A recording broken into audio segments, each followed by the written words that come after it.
Hello, welcome into this edition of the Danny Sancomb Show. My name is Matt Kite. I'm the Sports Information Director here with the California Vulcans.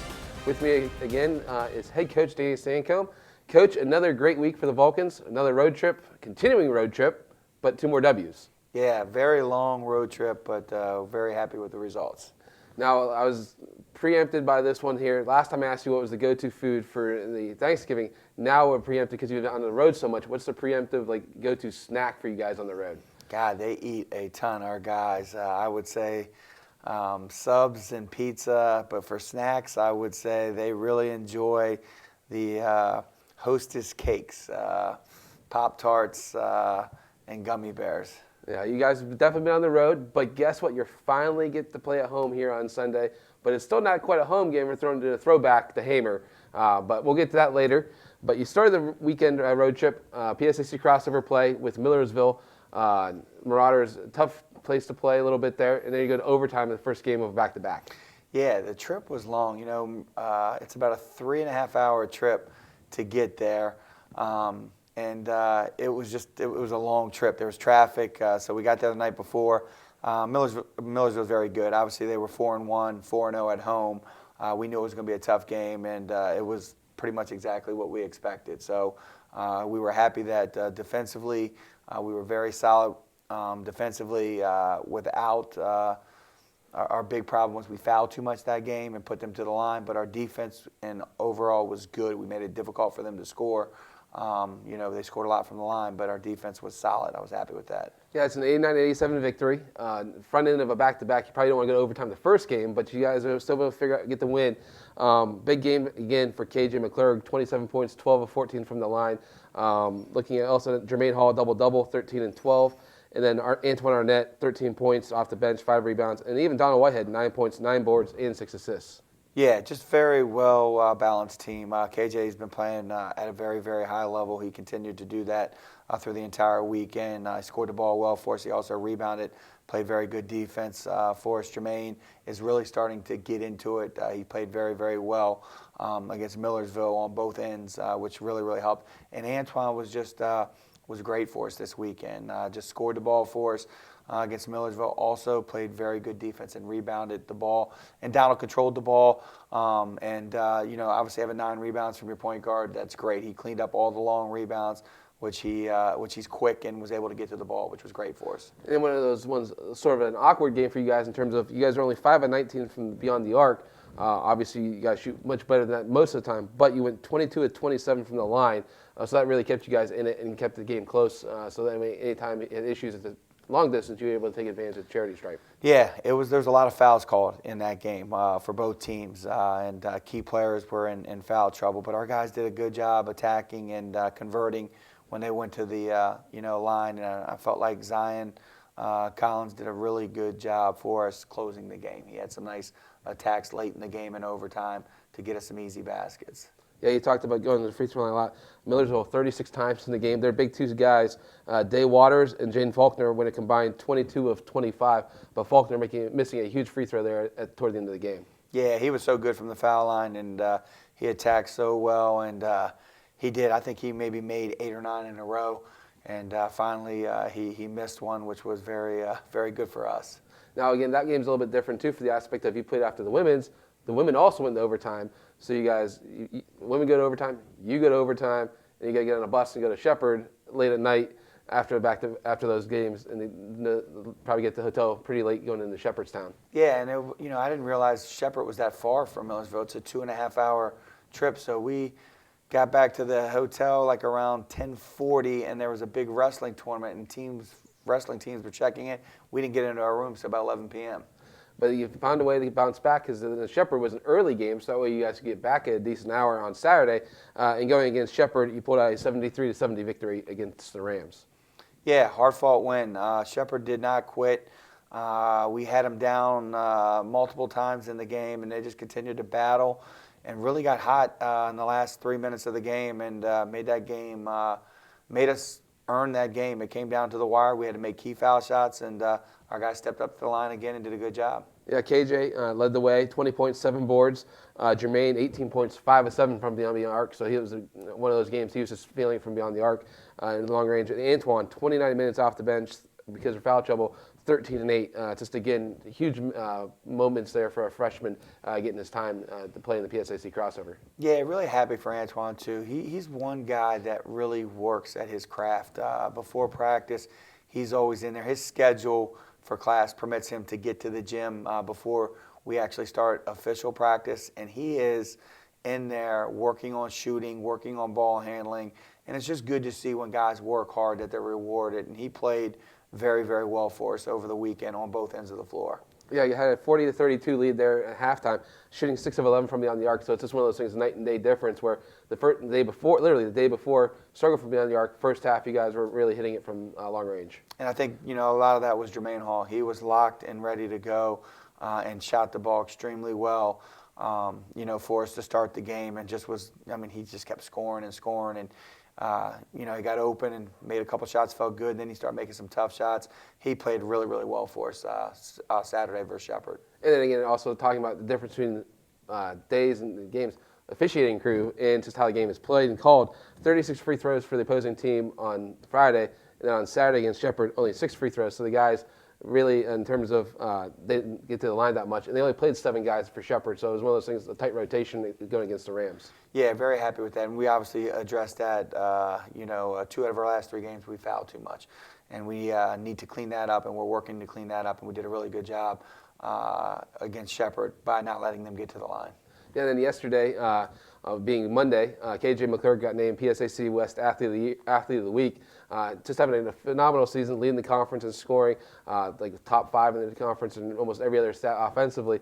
Just been a dynamic player for you guys overall all year, and getting the first accolade of his career, weekly honor from the PSAC. Yeah, well deserved. KJ is such a blue-collar player. He plays so hard on both ends of the floor. Obviously, I think people look at it and see his shooting, and he's a great shooter, but he's a scorer. Like, he can get to the free throw line, he can attack the basket, he's got great mid-range game, and he's such a great rebounder on both ends of the floor, and he's just so tough. He's just always going to give you his best. Whether he's making shots or not, he's going to play on the defensive end and do the little things, and very happy. Obviously, he was the player of the week, and I think, to us, it's a little bit of a team award. You usually don't get those awards if you're go 0-2 or 1-1. It makes it a little bit more difficult. So, I think winning the 2 games makes it a little bit easier to get him. But he's played so well for us this year, and we'll need him to continue to play at the level he's playing. Well, we'll take a quick break here and preview some PSAC contests coming up down the road in a couple weeks, but also 2 home games here, finally for the Vulcans coming up here at California. We'll be right back. Come on out to the Convocation Center and support men's and women's basketball for the 2023-2024 season. The Vulcans are looking to put the PSAC on notice this year after both teams are picked towards the top of the preseason conference rankings. There will be 13 men's games and 16 women's games at home. Follow calvulcans.com for any update. All games will be live on CUTV Sports 1 and the PSAC network. Come out. Our team's going to be very exciting. We have a lot of good players. I think we play the game the right way, very up-tempo. I think we're going to be able to score some points. I think our defense is going to be great. Our guys have great energy. Come to our games. I think once you get here, you'll really like what you see. I think it's exciting. These players put in a ton of time, a ton of effort to put out a good product on the floor. And like I said, I think it's super exciting, and you'll really want to come back. The PSAC Digital Network is on the cutting edge of live event production and streaming. Every season, the PSAC Digital Network features nearly 2,000 contests, over 1 million unique viewers, over 26 million minutes watching thrilling PSAC competition, including 22 PSAC championship tournaments and events. Since its beginning in the 2017-18 season, the PSAC Digital Network has continued to grow its viewership and improve its quality every year in order to capture exciting highlights, captivating moments, and the championship experience that only the PSAC can offer. All 18 PSAC member institutions have a completely cost-free online portal that makes tuning into your favorite team just one click away. Find it all on the web at PSACSportsDigitalNetwork.com. Hello, welcome back to the Danny Sancomb Show. My name is Matt Kuiper, Sports Information Director here with the California Vulcans.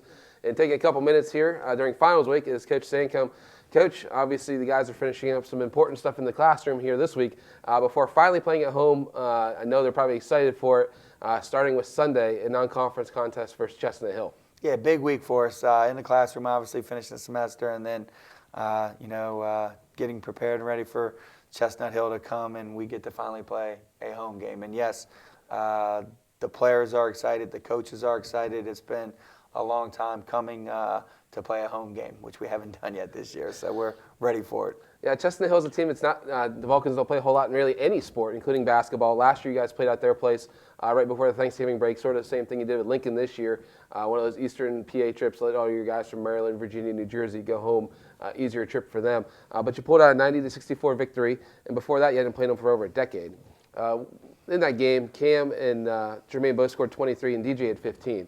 Looking back against the Griffins there, what do you remember about that contest? Yeah, we played well that day. We had played the day before, 2 days before, and didn't play well at all. And I was a little bit worried going in there, and we really played well on both ends of the court. Obviously, they have a new coach, a new system that's going to present some new challenges for us. So, obviously, we started yesterday to start to work on what we need to do to get ready. The good thing is for us, we need a little bit of rest, and not playing until Sunday is a nice thing, especially obviously when we're in finals. So we're cutting practice a little bit short. It's been condensed yesterday and today, and even tomorrow, and then we'll pick back up pretty hard on Thursday. But we want our guys to focus in on their academics now and finish the semester. Yeah, Chestnut Hill coming in, they're 1-7 right now. You're getting on the back end of a back-to-back day. They're playing Seton Hill the day before, so they're sort of making a combination trip out of this year. So you get them maybe a little bit, hopefully they have a tough game with Seton Hill, be tired a little bit there before they come here and play on Sunday. Absolutely. They won their last game. They beat Jefferson, who like 4 days earlier beat Lincoln by about 13. So we know what we did with Lincoln. So, the record is their record, but, you got to go play. And that's what we've tried to focus with our guys each and every game. We're not looking at records. We're just looking to play our best basketball for 40 minutes each and every night. And I know that's a little bit of a cliche, but I think if we can continue to do that, we're going to experience a lot of success. It doesn't matter who we play. We need to do what we do. And then a couple days after that, you finally get to go back at the Convo and play a traditional home game against Wheeling, a program obviously in the region. I played them last year in the season opener, pulled an 82-73 victory at a neutral site. But before that, they hadn't played since 2010. And even then, that game, KJ and Keith both had 20-point games, and 5 guys went double digits. First game of the year last year was kind of hard for both teams to really know what you were at that point. You're just trying to figure out how the guys play together. Yeah, we weren't a very good basketball team at that point. We were happy that we won. I thought we continue to get better. They'll present some challenges too. We've watched them play a couple times. They've got some good bigs. They got some guards that can break down. So obviously, after we finish with Chestnut Hill, we'll have to get ready and have a pretty quick turnaround to get ready for Wheeling. Yeah, they got West Virginia State and Charleston this week, so they got 2 games before they come here, and they got a big 6'7" Marcus Johnson averaging 20 and 9. A bigger guy there, one of those who probably want to run up and down the court a little bit and try to tire him out when you get those bigs that are a little bit not as athletic bigs, but just bigger guys. Yeah, he's very skilled. He shoots it, he handles it, he passes it. We want to try to, play our way. We want to play up tempo anyways, but we definitely are going to have to push the ball and try to get some easy baskets against them for sure. Well, that's 2 non-conference games, but again, last week when it was PSAC crossover, looking at the schedule, the PSAC West, IUP, Cal, Clarion, and Gannon all went 2-0. So one of those things about half the league went 2-0, half went split or over. But again, looking at that, it's so early in the year. These crossover games, it's always sort of a combination of who did you play, how well are you playing. What do you really look at crossover-wise, standing-wise, how they played so far? Well, obviously happy we won 2 because, for us, all the West teams going east, it's tough. And I think last year, IUP was the only team that won both games to start last year. So, to have multiple teams do it this year obviously is good for our side. I know we played 2 really good teams that are going to win basketball games this year. So I was very happy with that. I really don't have a feel for a lot of the other teams because we won't play, the West teams for a while. And then obviously we got to turn around and get ready for our East games, crossovers again here in a couple about a week and a half, so we got a little bit of time to start preparing for them as well. Yeah, so that's looking at Vulcan men's basketball there. Last week there, a couple victories on the road, finally coming home. So again, if you are on campus and around the area, you feel free to come out on Sunday to Hamer Hall against Chestnut Hill, and a couple days later, just go across the sidewalk and be back in the convo. But Vulcan's undefeated so far, looking to keep that streak going and hosting a pair of non-conference contests here this week. Thanks for watching the Danny Sancomb Show.